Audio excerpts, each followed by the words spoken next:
Potato played a very nice Windranger in 2013 when Alliance had their streak of dominance, but that was mostly in the support role. Cool. Ooh, are we going to see an early skirmish here? Potato in the front lines. Havost takes the first coconut. No bounces, but all 5 of Alliance are here. Oh, Havost!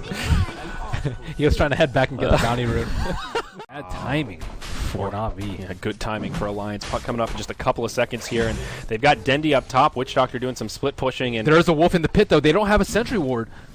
Dire vision, we're taking a look at it here. They see exactly what's going on, making movements towards the pit. Roche very low. Orb comes just a bit early. Goblak with a Chain Frost, devastating inside the Roche pit. Loda goes down first, but there's some follow-up damage. Huge shackle onto Goblak and vanskor. Roche goes down to the Dire. Aegis now picked up by the Lycan. It'll cost Goblak and Funnick their lives. Possibly vanskor as well as Potato, trying to find more kills, but loses all of his damage to Dendi's static link. Now it gets turned around on. And this awkward exchange, I think, goes the way of Na'Vi. Why did they stop? Loda stopped attacking the Roshan, and then he just got obliterated by Chain Frost. Yeah. And this bought time for Lycan to walk in there, and Panda had a split, or he would have died himself to the Chain Frost. Yeah, I mean, it's possible there was just a miscommunication. Blade is getting there.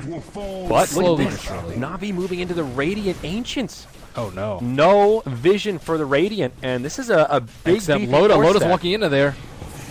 Oh, this could be bad. Havost channeling the ultimate. Instead, they'll go on to Loda. Oh, boy. Gets mech, gets all healed, but it's just not enough. Can't get off Asunder with all those stuns. And Dendi with a double damage rune, trying to clean up as many of the Ancients as he can, maybe hanging around a bit too long, uses that new BKB to try and turn around here. Once some of these juicy Chen creeps, has that Eye of the Storm doing what damage it can, will at least find a tomato kill out of this. Meanwhile, on the other side of it, Witch Doctor getting brought down. It's Na'Vi with the big burst of momentum. Pajkatt, BKB on, comes in, brings down vanskor with a crit to the face, still has the split available. Losing damage from the static link on Dendi. Going very quickly, and Alliance, they just don't have any vision. No idea.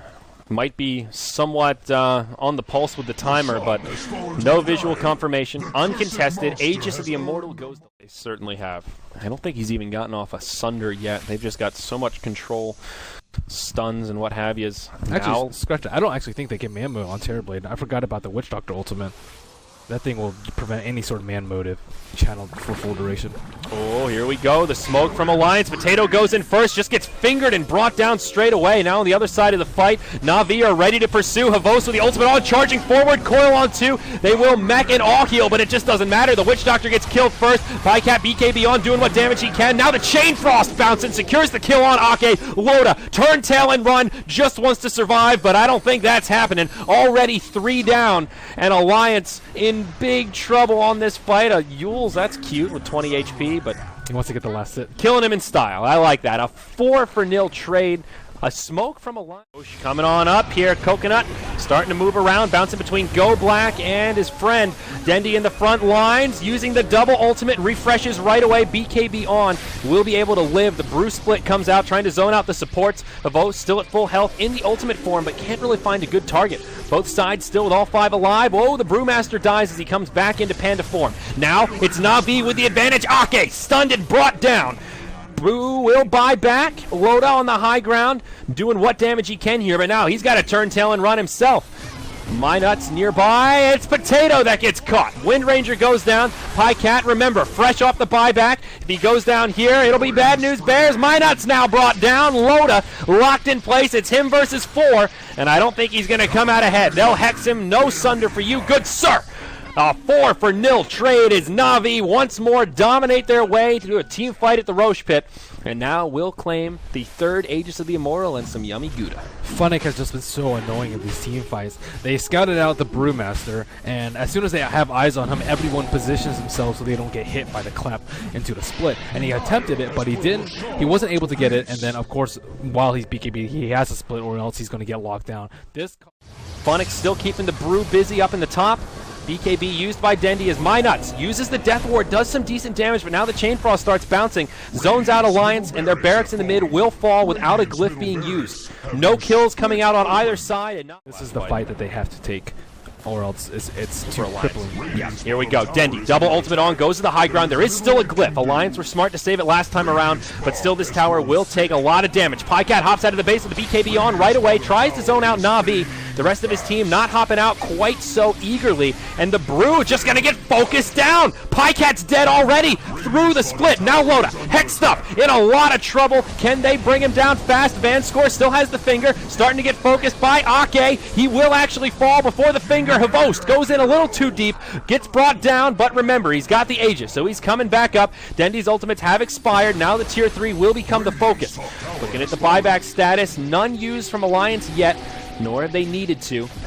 Barracks now exposed, taking a lot of damage. They've glyphed, and the melee will fall. Potato, hexed up, taking some clicks. They're just trying to zone him out. All Na'Vi really want here are the Barracks. Chain Frost will fly through, forces Alliance to split up, and that will sound the retreat for Na'Vi, now with 2 lanes of Barracks in their favor. Right now, Na'Vi pressuring bottom. Funix just up top playing ring around the rosy with Pajkatt and Loda. He just keeps poking them, blinking out, poking them, blinking out, keeping the Brew from being able to TP in to defend. Loda will move into the trees and hop out, but this is what they did in the last fight. Funix just keeping him busy. Meanwhile, in the base, Mynuts getting dove by Dendi. The all-heal from Chen, not enough to save him. Mech comes out just a little too late. No glyph. The bottom lane of Barracks falling very quickly. The Brew is still nowhere to be found. Finally makes it back to the base, but the tier 3 tower's already gone down. Witch Doctor buys back to get right back into it here. Uses the Death Ward, interrupted right away. Now Dendi with the refresher. Double Eye of the Storm will be a possibility once he comes back down from the Brew Tornado. Potato barely lives, but not for long. Caught inside of the Yules, and well, should be brought down. Buyback now from the Brewmaster. Alliance putting everything they can into this defense, but it just isn't enough. The Barracks are going to get cleaned up. Mynuts will die again. All the buybacks being used, and Mynuts going to call it. GG, well played as Alliance tap out in Game 3. Na'Vi going to China. Off to the bitter end. Wow, what a series. Game 1 in particular. If you didn't watch it, you just hopped right to the Game 3. Go back and watch Game number 1. An intense match. Well fought all the way through. And hey, even though El Clasico is not that same grudge match it used to be, still a damn good series. Yeah, very well drafted by...